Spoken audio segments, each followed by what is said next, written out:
I'm 25 years old and still living with my parents. I'm unhappy with my job, and I'm in a relationship I don't really feel confident about. To say I've been stressed out would be a huge understatement. My mom and I were constantly clashing for a week, and everyone else was just getting on my nerves. I wanted to get away for the weekend.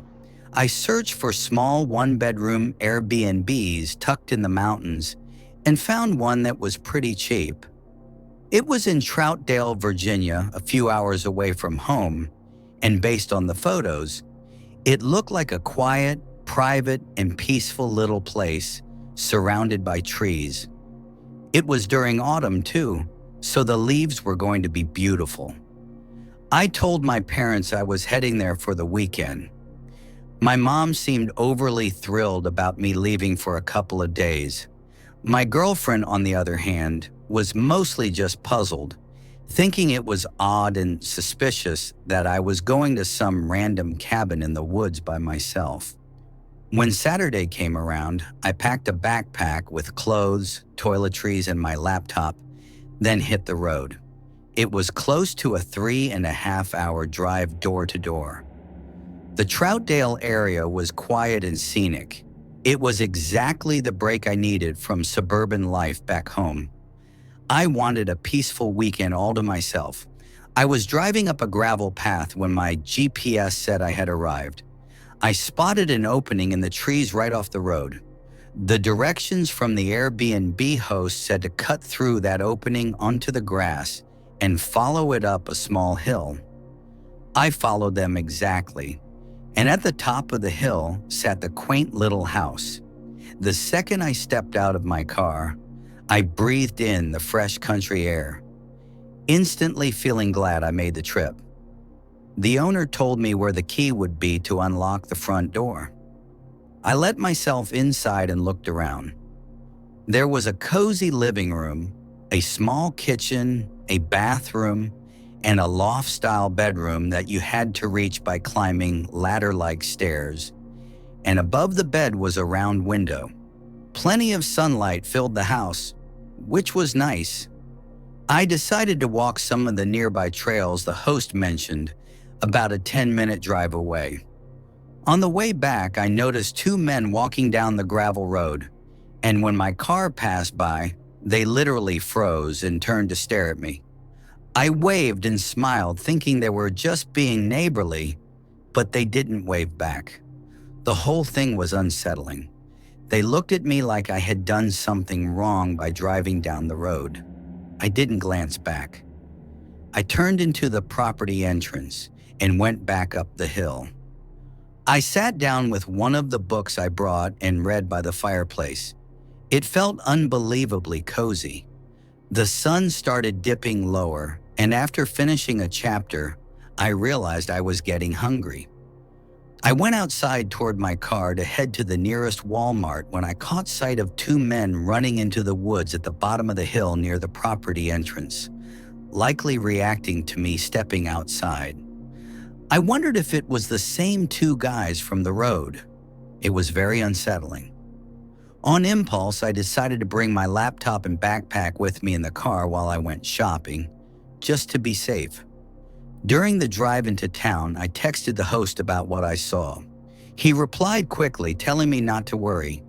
He said local teens often roamed around, so I brushed it off. I drove about 15 minutes to the nearest Walmart since there were no grocery stores nearby.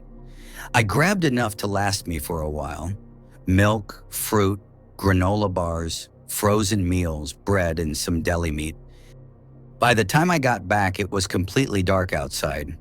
There weren't any streetlights along those gravel roads, and with no houses around, the only light came from my headlights. It was pretty unnerving.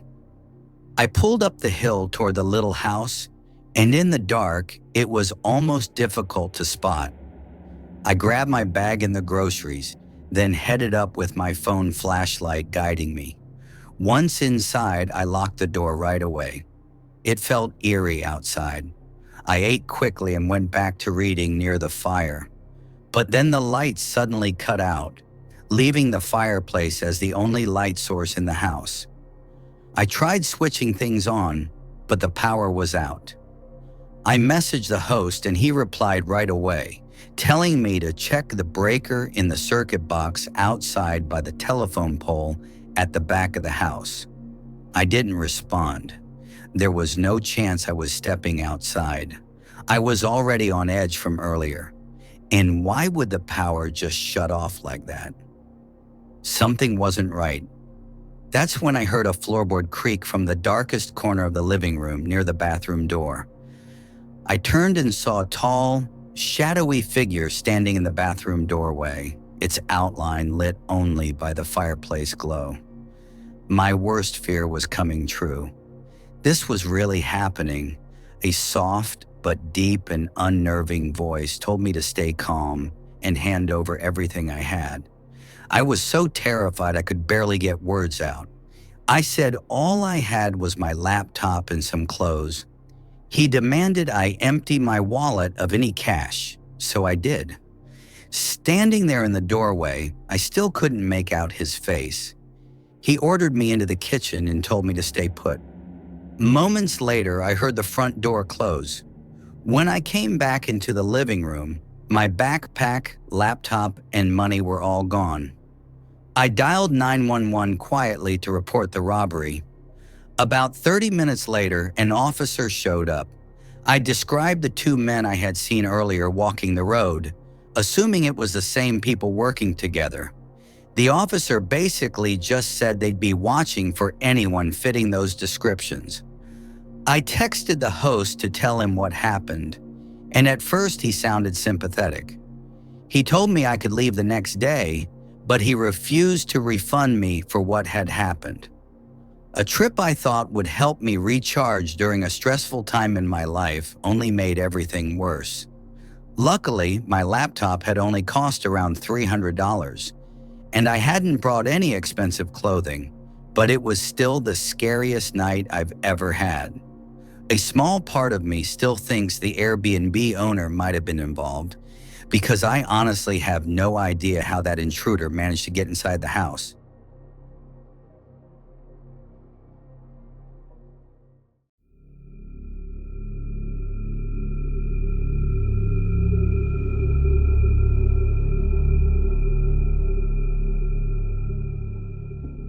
A few years back, once some friends and I had finished high school, we decided to celebrate in the White Mountains National Forest Reserve.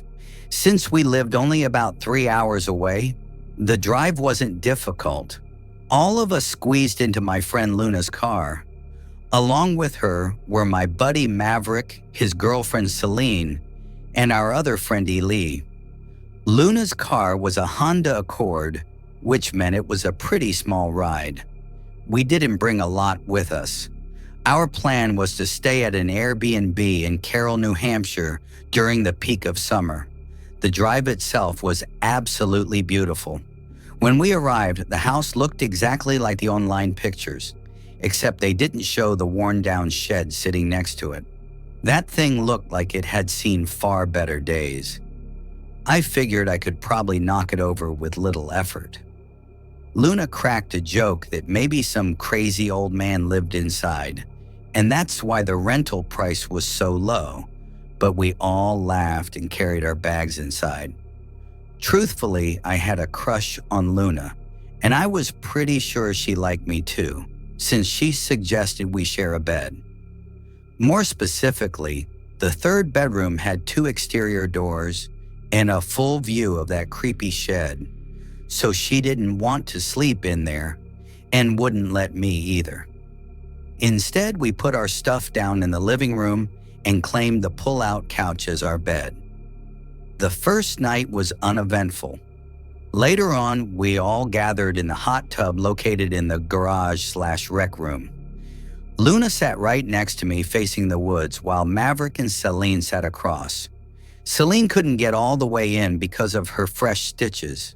She and I had always been close friends, so we swapped old high school stories, joking around and sipping from our questionably legal drinks. Ely, meanwhile, wasn't with us since she was still changing. Maverick kicked my leg under the water and gave me a wink, clearly noticing how close Luna was leaning toward me. But I didn't make too much of it. We started tossing around plans for the next day, mentioning a hike up Mount Washington and a trip to the Flume Gorge. Once we were done soaking, I got into bed with Luna and we watched some BoJack Horseman until about 1 in the morning when we headed outside. The stargazing was supposed to be incredible in that area, and after a bit, Ely came out and joined us. What happened after that was hard to put into words. We sat on the large deck in front of the house. The area was pitch black, no headlights, no cars, basically nothing around us. We were essentially in the middle of nowhere. You don't really understand silence until you're away from roads and airplanes.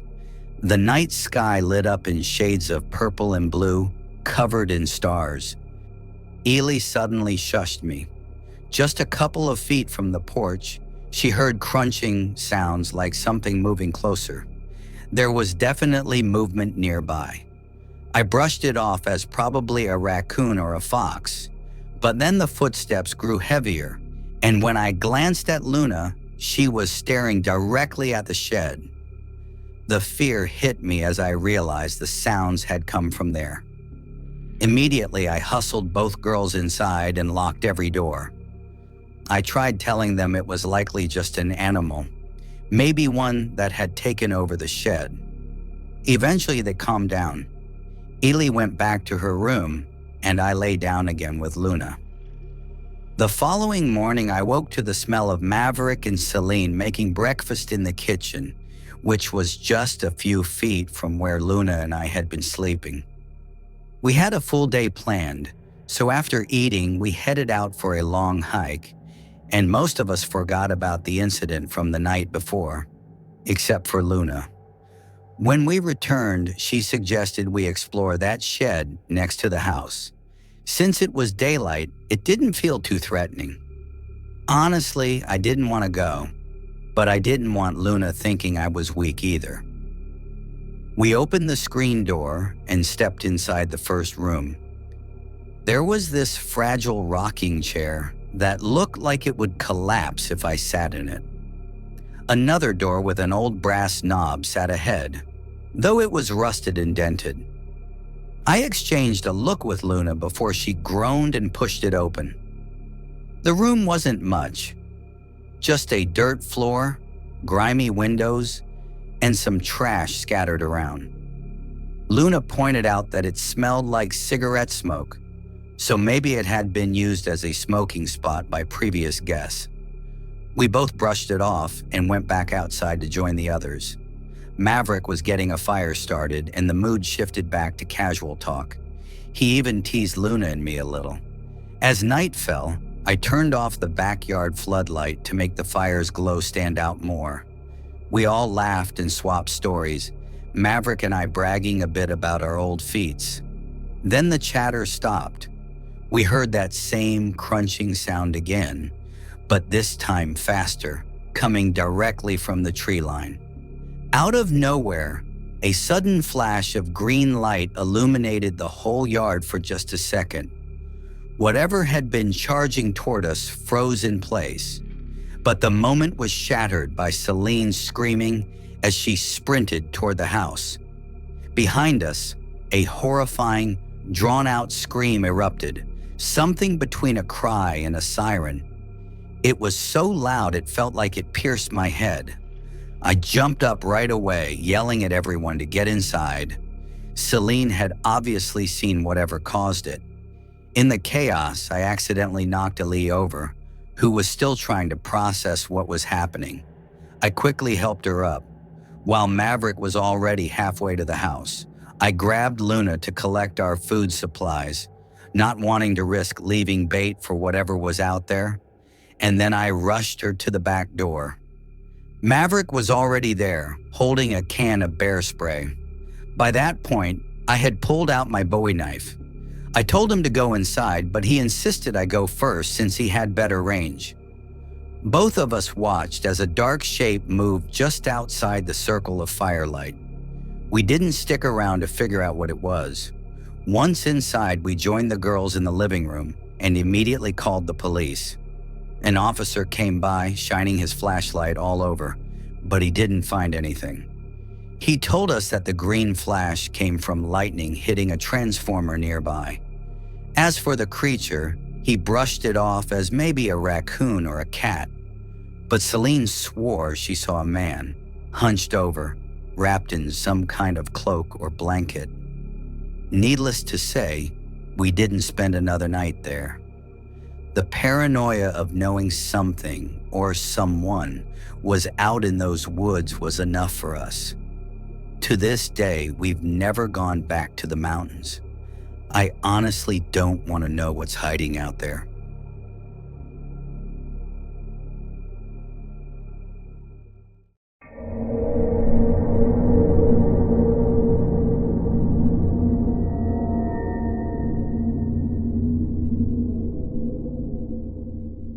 I rent out my South Carolina home on Airbnb whenever I'm not down there using it. It's a simple 3-bedroom, 1-bath house that sits near the beach. 2 of those rooms are available for guests, but the master bedroom stays locked since I keep my clothes and some personal things in it. That space is mine, and it makes more sense to leave my stuff there rather than haul it back and forth every time I visit. I keep a standard lock on the door as well as a deadbolt, so no one is getting inside unless they break the door or smash a window. Still, I don't store anything extremely valuable in there, mostly just clothing. This happened in early spring. Up in Massachusetts, where I live most of the year, the weather was still cold. I decided to make the drive down to my South Carolina place for about a week. Since most of my job is remote, I'm fortunate enough to be able to go when I feel like it. Normally, I hire my usual cleaner to tidy up after each guest checks out, and her fee is already built into the rental cost on Airbnb. But since I was arriving right after the last renter was leaving, I figured I'd save the money and just clean the place myself. The last person who booked was a guy named Kelvin. In our messages, he mentioned he'd be staying with his fiancée and asked me for recommendations on good restaurants nearby. He seemed reliable enough. Honestly, I prefer renting to couples or small groups of women, since groups of young men are the ones who usually party too hard, get drunk, and risk damaging the house. I hit the road early in the morning. The drive took about 18 hours, stopping only for food and bathroom breaks. By the time I reached the house, it was around 11 p.m. I unlocked the front door, then went back to the car to grab my things before going inside. After that drive, I was completely drained. I didn't bother walking through the house to check for any mess. I just went straight to unlock my bedroom door. I collapsed onto the bed without even brushing my teeth. For anyone who hasn't done it, driving 18 hours straight will completely wipe you out. I crawled under the covers and fell asleep almost instantly. You'd think I would have slept all night, but I didn't. I woke up in the dark. The clock on the nightstand read 11:45 p.m. Something had stirred me awake. Out of habit, I grabbed my phone to see if I had any texts, then switched on the lamp next to the bed. I scanned the room, then stepped out into the living room. That's when I took the opportunity to start inspecting the place. I didn't notice a single thing out of place. Not a pillow moved, not an empty can sitting around. Nothing. I checked the guest bedrooms. Both were empty, though one bed had sheets that looked like they'd been slept in. So yes, someone had definitely stayed there. I figured they must have been the cleanest couple I'd ever hosted. I keep a camera on the front porch, though I usually don't check it unless a guest gives me trouble. This time, curiosity got to me. I opened the app on my phone and looked at the motion history. The feed showed a man entering the house 3 days earlier using the lock code. Just a man, no woman with him. That struck me as odd. I checked the logs again to see if there had been any other activity between then and when I arrived, and there was nothing. I reviewed it several times. That's when the unease really hit me. I opened the Airbnb app to message Kelvin, asking if he checked out fine, even though it was late. I went to the room I assumed he used and started looking around, checking under the bed, yanking the closet doors open quickly, bracing myself each time. Every single one was empty. Then I moved to the second guest room. Both twin beds were still neat, untouched. I pulled open the last closet, and again, nothing inside. I sat on one of the beds for a moment, staring at my message history with Kelvin. That's when I heard it, the soft click of the master bedroom door closing. Not from a draft, but in the subtle, deliberate way a person shuts a door. I walked into the living room and stared at my bedroom door. I called out, "Kelvin, are you still in there?" My voice was shaky, no response, but I could see the light glowing from under the crack at the bottom of the door. I got down on my hands and knees to peek through the gap, and what I saw made me fall backward. There were 2 feet standing inside, only a couple of feet away from the door. Terrified, I rushed to the kitchen to grab the biggest carving knife from the holder, but it was already missing. That's when I knew the only rational choice was to leave the house and call 911, and that's exactly what I did. I waited outside until the police arrived. When we went in, Kelvin was sitting calmly in the living room without a knife. Speaking with his Portuguese accent, he pretended to be innocent, saying he just needed one more night to stay, which was a complete lie. He denied ever touching the knife, even though it was now back in the holder where it belonged. After about 20 minutes, with 2 officers outside speaking to Kelvin and 2 inside questioning me, they let him go. They told me to contact Airbnb and resolve it with them. I couldn't believe it. I felt like law enforcement had completely failed me. Once everyone was gone, I immediately changed the lock code. I then reported everything to Airbnb. While I didn't get compensated for the extra day Kelvin squatted in my home, they assured me that his account was permanently banned. Even so, it doesn't feel like real justice. Not when he could have been planning to stab me in my own house, in the one room that was supposed to be mine.